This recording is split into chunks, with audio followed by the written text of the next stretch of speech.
Soft music drifted through the background as David Heyman reflected on his collaboration with Paul King. It was their third film together, a partnership he deeply valued, for he saw in King a rare and singular talent. Heyman admired King's artistry and his eye for visual detail. Every project the director touched seemed to bloom in color, brilliance, and life. Alexandra Derbyshire remembered the excitement that came with the idea. Paul King adapting a Roald Dahl story about Wonka. The prospect alone had filled the production with an almost childlike thrill. Many who worked with King observed that he possessed a youthful wonder, unafraid to embrace his inner child. His approach to film exuded joy, mischief, and heartfelt humor. When the team sought someone to capture the spirit of Dahl, genuine, whimsical, and tender, they knew King was the right choice. Paul King himself considered it an extraordinary honor. For the first time, the Dahl estate and family had allowed a story to exist beyond the bounds of the original books. Though the opportunity thrilled him, it also brought a sense of reverence and fear. To follow in the steps of one of literature's greatest storytellers was no small task, yet King greeted the challenge with humility and excitement. For him, the story filled the gaps in Dahl's world, an untold prelude. His goal was to craft a companion piece to the original musical film, something new that still felt familiar. Reimagining such a beloved world was delicate work. King envisioned a young Willy Wonka, a dreamer brimming with hope and unspoiled optimism, light years away from the eccentric chocolatier the world later came to know through Gene Wilder's portrayal. He set his version in the late 1940s, an era that seemed to await Wonka's Technicolor imagination, a burst of wonder against a stiff post-war backdrop. From conception, King wanted to explore where Wonka's creative genius began. He imagined a boy whose first taste of chocolate awakened a lifelong pursuit, one that drove him to traverse continents in search of perfect ingredients. Every jar, every vial in his traveling chocolate case held a story. The props team crafted each element by hand. No tricks, no illusions, only authentic beauty contained in glass and brass. Even in the most minor details, the crew's devotion shimmered. Within King's vision, even Wonka's inability to read became a charm rather than a flaw. Drawings replaced words. Each illustrated ingredient told its own tale. The director treated this handcrafted artistry as a reflection of Wonka's character, eccentric, tactile, and infinitely curious. Willy himself, King believed, was a paradox, gentle yet unhinged, mysterious yet emotionally resonant. Choreographing that balance between magic and sincerity would define the film's heart. To embody this complexity, the filmmakers turned to Timothée Chalamet, their only choice. For King, Chalamet seemed to exist slightly apart from reality, ethereal and almost otherworldly, an artist whose movements and expressions echoed the spirit of Dahl's creation. Jim Carter admired Chalamet's elegance and quicksilver energy, a mind alive with ideas, perfect traits for Wonka's manic brilliance. Keegan-Michael Key saw the character as a rare kind of optimist, someone who believed that every problem in life appeared only because its solution already existed. This unshakable faith, he thought, made Wonka an ideal hero for children. On set, King and Chalamet built a bond through sheer creative endurance. Despite the exhaustion from long shoots, both thrived under pressure, working side by side to meet impossible schedules. To Chalamet, it felt like waging battle together, filmmaking as shared adventure. King's gratitude extended to the entire cast, whose enthusiasm mirrored his own. Legendary performers brought new life to characters from Dahl's universe, while others, like Screwbit and Bleacher, emerged freshly from King's imagination. Olivia Colman and Tom Davis transformed these grotesque villains into delightfully twisted figures of comedy and menace. Davis recalled feeling childlike wonder at acting alongside Colman, whose rare kindness off-screen contrasted perfectly with the venomous charm she brought to the screen. The ensemble surrounding Wonka and the young girl Noodle radiated warmth and humor. Each member of the Wash House felt distinct yet harmonious, a chorus of comic energy sharpened by Raki Thakrar's, Jim Carter's, Natasha Rothwell's, and Rich Fulcher's performances. Among them, Kayla Lane stood out as Noodle, a girl of remarkable poise. In her cynicism, vulnerability, and unguarded realism, she balanced Wonka's boundless imagination. Together, the two brought to life a bond between skepticism and hope, a fusion that anchored the story's emotional core. King's interpretation of Dahl's universe wouldn't be complete without Oompa Loompas. Instead of portraying them as beings discovered by Wonka, he reimagined them as mysterious followers drawn to his brilliance. Using modern visual craft, he realized Dahl's vivid descriptions in ways earlier generations could only dream of. Hugh Grant embodied this new take, sardonic, bureaucratic, and darkly funny, an unlikely yet perfect Oompa Loompa whose performance walked a razor's edge between dignity and absurdity. As production unfolded, King often marveled at the scale of his own undertaking. It was a vast, ambitious journey from conception to completion. Yet what he cherished most were the days spent surrounded by his cast, laughter echoing between takes, the shared belief that they were making something special. To his collaborators, this sentiment rang true. Alexandra Derbyshire spoke of the film's joy, its color, movement, and light. Paul King's world, bright with imagination, rekindled the kind of childlike awe that felt rare in cinema. For Heyman, the director's vision promised not just another movie, but a classic destined to delight generations to come. The studio was filled with captivating music as Paul King reflected on the spirit of Willy Wonka. To him, it had never felt like an ordinary musical. It possessed something uniquely special. He admired the lyrical wit and emotional depth found in Neil Hannon's songwriting, whose work with the Divine Comedy had long been an inspiration. When King reached out, their collaboration quickly took shape, supported by producer Alexandra Derbyshire, who recognized the creative harmony between them. King and his co-writer, Simon Farnaby, initially attempted to craft song lyrics themselves. Yet when Hannon joined the project, he chose to begin anew, replacing their early drafts with his own compositions. The results exceeded all expectations, perfectly capturing the whimsical yet poignant tone connected to Roald Dahl's imagination. Hannon's songwriting blended humor, tenderness, and narrative storytelling, enriched by a variety of instrumental layers and folk influences. His partnership with the team demonstrated the vital role of collaboration in a production of such scale.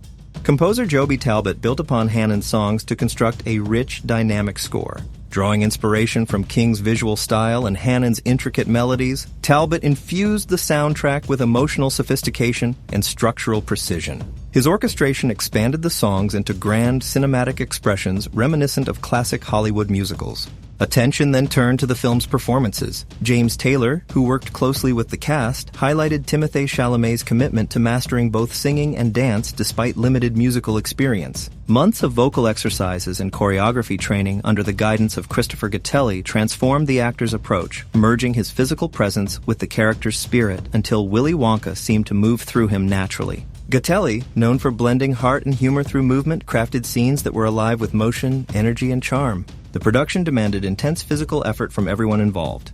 Cast members like Jim Carter praised Chalamet's grace and instinctive fit for the role, while the elaborate routines and joyful pace of filming inspired fellow performers. Gattelli emphasized that choreography succeeded because he tailored it to the performer's unique strengths, nurturing confidence and creative freedom. Actors such as Keegan-Michael Key and Matthew Bainton admired the scale and precision of the musical numbers. For many, participating in such elaborate performances was a dream realized. The humor and vibrancy woven into the choreography amplified the film's exuberant tone, while Talbot's score grounded it in musical depth. The creative team acknowledged the legacy of Willy Wonka and the Chocolate Factory, noting how its iconic music had helped define its world. The new production, too, placed music at its heart, an integral force driving its emotional and visual identity. For all involved, from composers and choreographers to actors and producers, the experience felt like the fulfillment of a creative dream. In King's vision, everything from the singing and dancing to the richly constructed sets was tangible and real, achieved without reliance on digital gimmicks. What emerged was a work both nostalgic and fresh, beautifully crafted, exuberant, and very much alive. Paul King had grown up deeply inspired by the works of Roald Dahl, the writer who most shaped his childhood imagination. The first of Dahl's stories he encountered was Charlie and the Chocolate Factory, a book he cherished so dearly that he read it countless times until the pages began to fall out of the worn paperback. Alexandra Derbyshire shared that those stories were familiar to all of them, recalling how striking Dahl's illustrations and vivid worlds were. The visual depth of his writing had always made readers feel as if they were stepping into his stories. Taking on one of Dahl's most legendary characters, extending him beyond the bounds of the original material, became a guiding light for the creative team. King imagined a fabulous world built for a great story, filled with colorful buildings, spires, golden domes, and a shimmer of fairy tale snow. The production entered a partnership with extraordinarily talented artists, led by production designer Nathan Crowley, who brought this vibrant universe to life, from chocolate shops to entire town centers and gallerias constructed from the ground up. Together with set decorator Lee Sandales and their combined teams, the filmmakers developed a rich, layered city that felt both specific and universal, almost as if all of Europe were gathered into a single imaginary place. Inspired by English, French, German, and Swiss architecture, the city was designed to feel impossible to locate within one real country. Building such an environment required enormous effort. Rather than filming in an actual European square, the team decided to create their own set, allowing them to control every detail, including space for musical numbers and elaborate camera movements. As production advanced, the set grew larger to support the cast of dancers that filled the story's musical sequences. The completed town stood as one of the most magnificent and immersive creations imaginable, a fully realized, walkable world where every direction offered 360 degrees of intricate design. The experience of simply strolling through the streets left cast members in awe of the scale and craftsmanship behind every facade. At the heart of this imagined city was the Gallery's Gourmet, a grand cathedral-like monument to food and luxury. It became the residence and workspace of the world's 3 greatest chocolatiers. Inspired by ornate arcade buildings, such as Milan's elegant galleries, it combined imagination, fashion, and extravagance into one cohesive masterpiece. Every shop window and cafe was designed with painstaking attention to detail, creating an atmosphere so beautiful that walking through it felt dreamlike. Connected by bridges, the city flowed from its shining heart to places like Scrubbit and Bleacher's Laundry, the first set constructed for the film. The rhythm of the script and songs inspired the physical design of the washing machines, vats, and mangles. Every item on set served a purpose, making the environment believable for the cast, who found themselves surrounded by papers, tags, and tools, each handmade and authentic. The laundry's steamy, gothic setting carried an almost oppressive energy, evoking a world of trapped workers until Wonka's whimsical magic introduced light and transformation.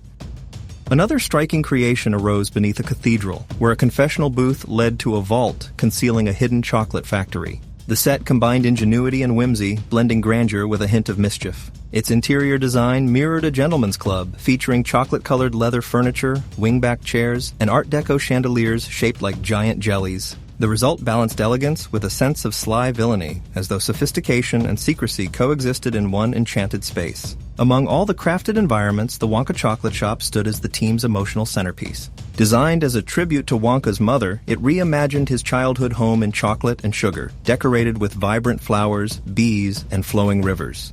The shop was not about commercial presentation, but about romance, color, and imagination. Its centerpiece, a spinning chocolate tree growing from a pathway of Turkish delight, embodied the film's spirit of constant motion and wonder. To achieve the illusion of edible magic, the art department conducted extensive research and experimentation creating artificial flowers, testing paints and glazes, and studying how to make objects appear deliciously authentic. To a child watching the film, this was precisely how Willy Wonka's world should look: vibrant, lively, and tangible.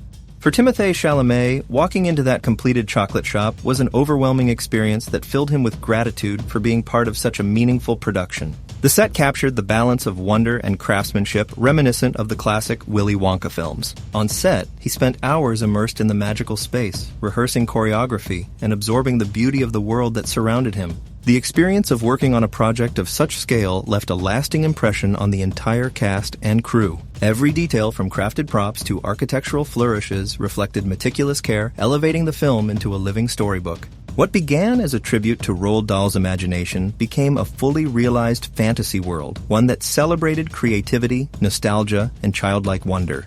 Magical music filled the air, mingling with the lively chatter of the crowd as a grand introduction unfolded, welcoming everyone into the vibrant world of Wonka. Alexandra Derbyshire reflected on her experience working on the film, describing the process of bringing Wonka's emotional journey to life as an artistic and creative endeavor. She observed how the sets, costumes, and color palettes merged seamlessly to form a cohesive visual universe. Paul King spoke admiringly of the costume department's remarkable work, highlighting the exceptional talent of Lindy Hemming, a designer he had been fortunate to collaborate with multiple times. He described her as a force of nature whose passion and enthusiasm never wavered despite years of experience, inspiring both young artists and actors alike. King praised Hemming's blend of historical understanding and originality, emphasizing her ability to reinterpret classic designs in fresh, imaginative ways. Hemming herself explained that the silhouette of Gene Wilder's original portrayal of Wonka needed preservation and reinvention for a younger, more modern interpretation. That creative spark guided her design process. Among her creations, the red velvet coat stood out battered, embroidered, and appearing as though discovered in an attic, recalling a heritage piece with a story of its own. She designed it with a tail that moved elegantly during Wonka's twirls, revealing an ornate lining inspired by Uzbekistan textiles. King then explored how the film hints at the history behind Wonka's eccentric style, subtly suggesting origins through scattered visual clues. Hemming elaborated on the design of Wonka's hats, central to both his magic tricks and his identity, each one unique and carrying subtle messages. She recalled how, in a fitting session, Timothée Chalamet, upon donning the hat, seemed to embody the character instantly. For her, costume design was about filtering creativity until the final product enhanced the actor's performance, aligning perfectly with the narrative of how Wonka became himself. Attention then shifted to the trio of rival chocolatiers Slugworth, Fickelgruber, and Prodnose, described as flamboyant, witty, and colorful personalities. Lindy Hemming gave them their distinctiveness through color, one green, one blue, and one yellow, reflecting their shop themes, chocolate wrappers, and attire. Her simplicity and precision guided every choice, enabling the actors to feel heightened and expressive through fine details like vertical stripes and sharp tailoring that subtly altered posture and presence. Matthew Bainton explained that slipping into costume was central to his performance, giving him an immediate sense of character. Every detail, from suit tone to handkerchief placement, reinforced the personality he portrayed. Likewise, Matt Lucas admired how the costumes transformed the cast and created unforgettable visuals. Keegan-Michael Key found joy in fulfilling his childhood dream of dressing up for storytelling, describing it as the essence of acting itself. Hemming's costume design united styles from different eras, fashioning a coherent aesthetic world that felt both timeless and magical. Her craftsmanship allowed each actor to inhabit their role entirely, merging history with imagination. The result, observers said, was a feast for the eyes and a gift of world-building in fabric form. The attention to detail extended beyond the main characters. Noodle's attire, made from repurposed laundry materials sewn by a local seamstress, conveyed her backstory through fabric-worn overalls re-dyed and reassembled, each piece carrying traces of past lives. Nothing on screen was incidental. Every object had been built by hand within the studio's costume workshop, evidence of a collective of artisans devoted to authenticity and artistry. As Hemming concluded, the essence of costume design lay in harmony with the director's vision. Reading a script meant seeing not only the written character, but also the space for personal interpretation. When her creativity blended with the director's intent, the final image gained complexity and soul, becoming, as she described it, far more interesting than anything designed in isolation.